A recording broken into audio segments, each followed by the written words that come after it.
Papa Phoenix, the very kind 10 bucks. Also, if you don't mind, can you look at my art? I want some criticism slash tips on my digital art. Sure. I'm not really an art critic. I can try to give you a couple of pointers, but you're asking me for criticism, okay? Not for appraisal.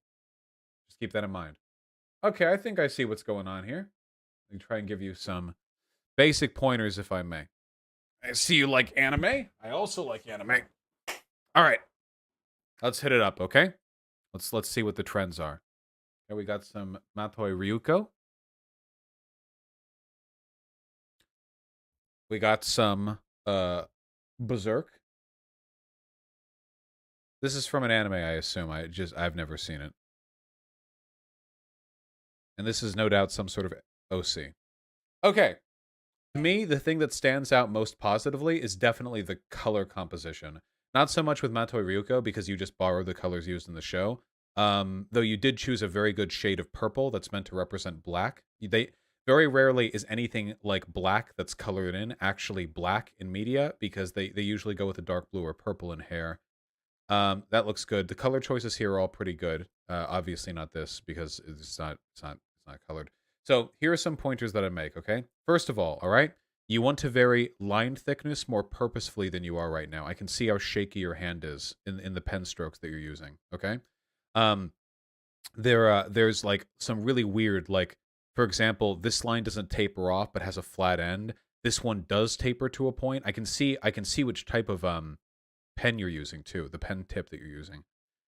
You varied your pen tip between these lines, didn't you? Yeah, but you did. There's nothing wrong with being shaky necessarily, but everything has to be purposeful. Stuff like this. I think that this would also benefit a lot from a more staged drawing. I don't know if you did like a sketch layer previous to drawing this, but there are some pretty like immediate things that stand out to me. I don't know if this is like an anime thing or whatever, but the chin point would actually be ending around here from how the face depth is, nose is a little off to the side, that kind of stuff. So you probably, what I think you should probably do is I think that you should probably go to form and figure drawing, okay? Do it with your favorite characters, all right? What you're doing right now is you're copying other art styles, which is good. That's a good thing. This is like DBZ style. Again, I don't know what this is. But this is like the edgy, evocative style that Miura does to express like darkness in a monotone or monochromatic style. And then Kill La Kill is super bright and like cartoony and vibrant with minimal like harsh shading, you know? It's from Guilty Gear? Okay, gotcha. I just experienced Guilty Gear. So here's like some suggestions that I would make, okay? Okay, here's what I want you to do, okay? I want you to take a character, all right? It can be Goku, whatever. You can have Goku. And I want you to draw a form with a line of action, okay? I'm seeing a lack of line of action here with Ryuko, okay? You wanted to do something with the arms. You wanted them to be like doing something. You didn't want them to just be like down. So you kind of like angled them a little bit, but it was a failed effort, all right? I can also see like, where does the torso truncate? Where does this drawing go? Like if I took God, I'm not really like a full-on artist. I'm just trying to doing my best here with the examples, you know what I'm saying? If we took this, it's already quite a high-res image. And if we change the canvas size, pump that up, okay? And then we have to draw like what remains. Please keep in mind I'm doing this with the mouse, okay? We're doing this with what remains. How exactly does this drawing truncate? What this is right here, this is saved by the bell. You guys know what that means? That means you got saved by the margins of the drawing, okay? Because this right here, this is way, way, way too high, okay? This is way too high up. And then like, where does the arm go after that? And you have like you know, like hand coming out here, something, and then where does the hips begin here, you know? And if so, do these truncate here because she's got like the panties on, shit like that? And then what is this arm doing? If you actually follow out all the lines, she's doing like a little marionette pose, more so than she is turning around. So what you got to do is think of a line of action. What is a person doing? And then you try to convey the emotion and the form and the purpose of that action into a figure sketch, okay? You want to draw a figure sketch, all right? So like here's an example, all right? Again, please God, keep in mind that I'm doing this with a mouse. I could hook up my Cintiq if I wanted to, but I don't want to. Okay? If you like let's think of like a line of action, you know? I mean, like a simple one, you know? Like what if you had like What if you had like a person? I keep holding down the control, you know? And we have like the basic torso position right here, you know? Then we have the basic hip position right here. A little bit too far out there. Like that. Like so. Collarbone goes here. Extends out to here, right? Shoulder blades are behind. Your shoulder comes out to around yay far. And what if it's like a cute little, you know, like a cute little, that's not a line. Cute little, like this, you know, like they're being coquettish, like they're hiding something. This is a muscular person. I tend to draw people muscular. That's just on me a little bit, you know. Some kind of like definitive line. Or actually, no, this is actually bad. Okay, you see the mistake I made? You didn't see it, did you? It's because you're a fucking loser. Collarbone is misplaced. The way the line of action's going, it's like this. It's not like this. What are you doing? It's like this. Okay, collarbone goes here. See? Goes out like that. Further out this way, because how perspective works, dumbass. So actually, the shoulder only goes out to there. This shoulder comes out, not that far, dumbass.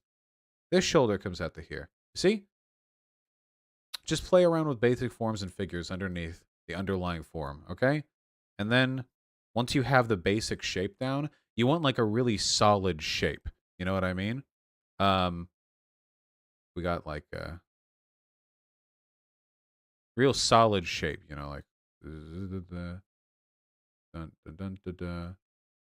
then who is this? I don't know. This can be like that one guy from Street Fighter, you know? It's like that one guy from Street Fighter. Make his neck bigger, you know? What's his name? Guile?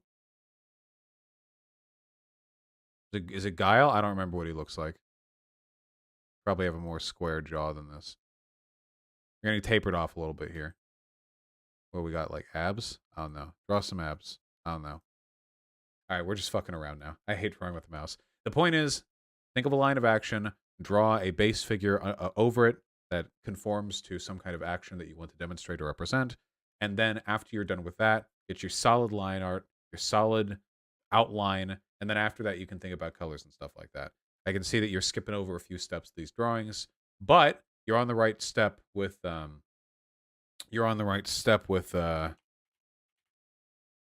imitating art styles from other creators, because that's a really good way to get started. Yeah, and don't just copy their art style. Wonder, why do they draw the way they draw? This is very, very important, okay? Everyone draws a certain way. Like, hold on. Everyone draws a certain way. This is a bit of a tomato because Kill la Kill is an animation, drawn for animation, and Berserk, well, is a manga. But if you take a screenshot from Kill la Kill, I'm going to try to find something that doesn't look too pervy. Here we go. This is a classic shot. Here, look. Guys, look. Ryoko Matoi spinning around the blade. What are you looking at when you see this? Okay? I don't see any gritty realism. I see exaggerated movement and proportion meant to really sell like the momentum. You know? Like, what's being exaggerated or accentuated here? You know, well, obviously physical skill, strength, dexterity. I mean, she's twirling that around real hard.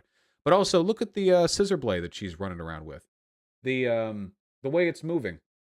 It's meant to sell more the idea of movement than it is meant to sell the actual like physical position of the scissor blade. It all happens so quickly, you get the feeling of it, but all these decisions were made deliberately. The reason why Kill la Kill's art style is relatively simple is in large part because these flourishes of animation are much easier to do when you have simple character models. That's something to keep in mind. But then you got, say, let's get Guts on screen. Gatsu, as he's known. You know. But you take something like Gatsu, all right? Or Guts, as he's known. What is this art style trying to communicate? Well, there's a somberness to it that permeates the entirety of the manga, you know? The line of action here is incredibly simple. I mean, Guts is literally just standing, like, straight up. But all these, like, little inky lines that you see, the reason that these are being drawn the way they are is because Miura draws a lot of armor. Armor, which is, in many cases, dark. The armor he's wearing is pitch black, but you can't just draw black armor. If that's so, he would just look like a big muddied mess. So instead, what he does is he uses a really, really complicated and interweaved set of, well, striations and hatches to sell the idea of the darkness. Notice how, where's the darkest part of Guts here? Okay? The darkest part of Guts is this side, the left side of his left breastplate. Why? Because the light's coming from over here. You dummy. That's why his hair over here is dark, and it's why the other darkest bits are the cape. The cape that is on the other side of the sun. But all of his armor is black. You see? So these lines are done very purposefully. It's not just about, making everything look scratchy and striated. Sometimes you have bits that really aren't. Down here, Shirka's hat, which is a fairly ruffled piece of fabric. You see?